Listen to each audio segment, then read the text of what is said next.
that's recording now. New York, 2013. First reading of the big feature. Tank. By Eamon Curley. This mint water is really lovely. Is that the first line? Okay. Exterior beach day. Trevor's sitting on the beach with his hood up. He has his knees tucked into his chest. It is an early morning. The sound of sirens in the distance can be heard. There is a smattering of blood on the man's white runners. His face is not seen. Exterior pub day. Up is in the back of the head of Trevor as he goes up and steps into the entrance of the pub. He has short hair and is well built. Internal pub day. Trevor enters the bar. It is dimly lit. There is a pool table in the corner. Two men are playing. There is a scattering of low couches and high tables. There is horse racing playing on the TV behind the bar. Light shines in through the windows, illuminating the dust particles in the air. The two men playing pool look up as the man enters. They look at each other nervously. An older man in the corner looks up and says something under his breath before going back to his paper and his pint. Ah, Trevor boy!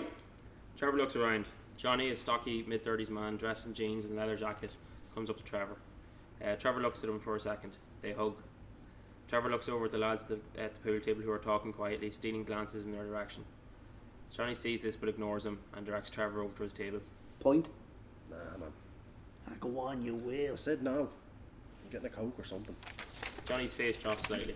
Sure, listen, I'll get it for you then. Internal pub day. Johnny and Trevor sit in a quiet corner of the pub talking.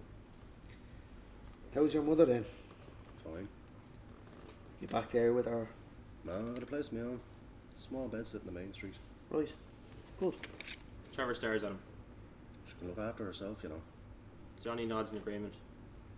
How many times did you go see her while I was gone away? Well, as many times as I could, Yeah, the first month or so maybe. From the sounds of it, you're more into getting fucked up with the lads and that. I had to do one thing while I was inside. I'm sorry, Trev. Trevor takes a deep breath and stares at him. Look, forget about it. Trevor looks up in the direction of the bar.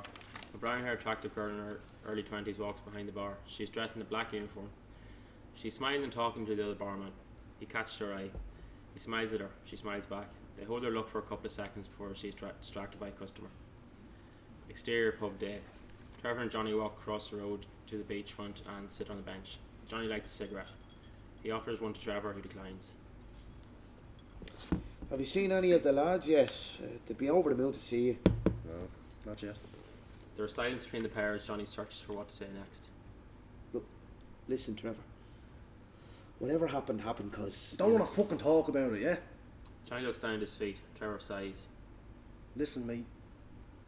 We will talk about it. Johnny throws the cigarette away. Alright, lad. I'm going to head off down to Jack's. You don't want to, Trevor says nothing and staring straight ahead. Look, just give me a shout if you're doing anything later on or anything. Yeah.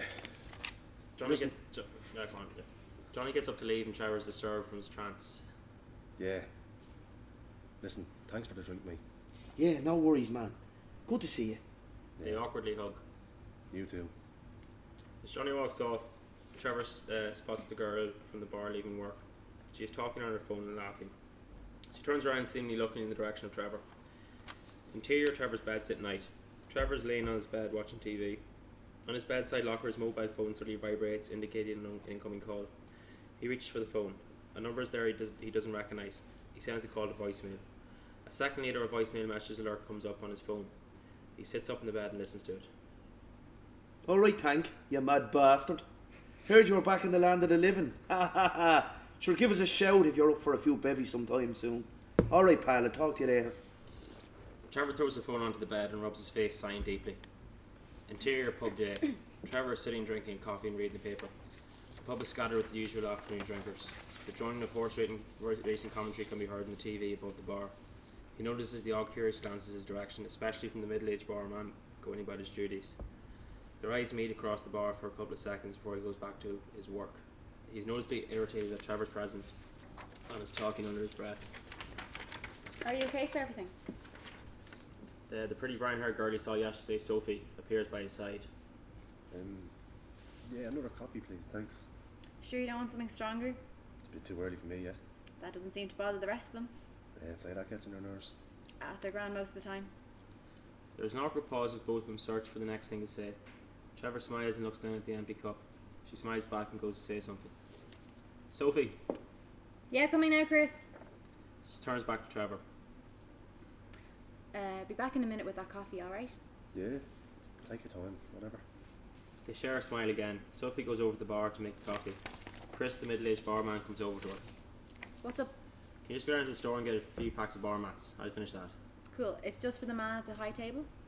Sophie leaves the bar and Chris makes the coffee. He brings it over to Trevor. Thanks, mate. He puts a fiver on the table. Chris doesn't take it. Look, listen, I don't want you to cause any trouble, but I don't want you in here after today. Are you serious? Chris holds a stare. I haven't done nothing wrong, mate. The customers are uncomfortable. Don't act like you haven't noticed. Trevor gets up out of his seat. He steps up to Chris, staring right into his eyes. Chris is noticeably uneasy. The pub has become quiet with every customer focusing on them. He clenches his fists, moving closer to Chris, who steps back slightly. The men at the pool table have put down their drinks and are slowly, cautiously walking over them, pool cue still in hand. Trevor's aware of their movement and looks around. He looks back at Chris and swiftly exits the pub. Chris goes over to the door and shouts after them. You destroyed them, you know that? Trevor exits the bar. A man sits in the car across from the pub. We only see the back of his head. His head turns slightly, following Trevor. We cut to his eyes staring ahead intently. Interior Trevor's bed sit at night. Trevor stands staring out the window onto the street. It is a cool, crisp night, and the sound of people laughing and shouting on the way to the pub and nightclubs can be heard. It is a Saturday night. Trevor looks at his phone and scrolls down to the missed call he received yesterday. He runs his thumb just above the call option. He knows the time, 9:30. He shuts the phone off and grabs his jacket.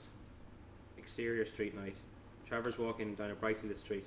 He spots the bright light of a shop across the street. He crosses the street. It's an off license. The light gleams out of the various bottles of wines. The light gleams off the various bottles of wine, spirits, and beers. Trevor looks up and down the shop window. He stares inside. He looks indecisive, unsure of himself. He takes a deep breath and walks on. Crossing the street again, he sees someone he recognises. It is Sophie. She's dressed up to go out. She's dressed in tight jeans, heels, a tight black top, and leather jacket. Trevor's caught up for a few seconds staring at her. She notices him. Oh, hi. Well, There is an awkward pause. You didn't stay for the coffee earlier. no, I didn't. Well, Chris made it anyway, so it's probably shite. Trevor smiles, unsure what to say next. You heading out then? No, just out for a walk. I can tell you where though. Sophie looks down at herself. Yeah. What do you think? Trevor smiles. You look well, yeah. Sophie has a disappointed look on her face. Is that all? You look really well. Thanks. What way are you heading? Back up that way. Okay, so I'll let you get back on your walk. She walks past him and turns back to him. You going to be around tomorrow? Maybe. Say so. She turns back to walk off. Trevor hesitates. Sophie, isn't it? Yeah. Sophie turns back. Right. Sorry. Sophie turns back. Yeah. She smiles, waiting for him to speak. Trevor. See you later, Trevor. She smiles again and walks off. Trevor lets out a long sigh and smiles, shaking his head. Internal pub day. Johnny is sitting on the table with a pint. He's looking at his phone. Sophie's working behind the bar. He drains his pint and walks over. Same again, love. Sophie reaches for a glass and pulls a pint. Quite enough today, isn't it? Yeah, thank God. Not feeling the best after last night. Mad one, was it? Sophie smiles. Johnny thinks what to say next. On all night or? Till 6. It's grand, like. She finishes the pint and puts it in front of Johnny. Now, here you are. Johnny hands her over the money. Thanks, love. Exterior pub day. Johnny exits the pub and walks across the street towards Trevor. 6 bells. Good man. She's a little fucking cracker, alright. Yeah.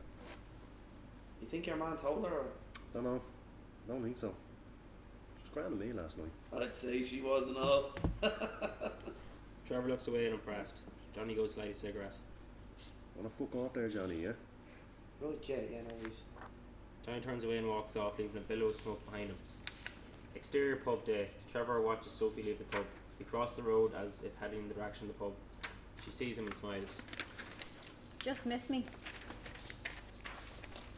Yeah, seems so. Were you walking? Up the North Road. There is a silence. Sophie looks down at the ground, nervous. So why don't I walk with you? As they walk, the same man in the car from the previous day is watching both as they leave. Again, only the back of his head is seen, followed by a close-up of his eyes. He pulls out of the parking space and follows him. Exterior street day. Trevor and Sophie are walking along the empty street. They are silent. How was work? Sophie stops. I know you've done something. What? Chris won't tell me, but I asked about you today. He said to stay away. I don't know why, because you seem alright, and I do, Trevor looks at her and runs his fingers through his hair, thinking of what to say next. Sophie, I've done things in my life. I'm not really. Fuck it, I don't know.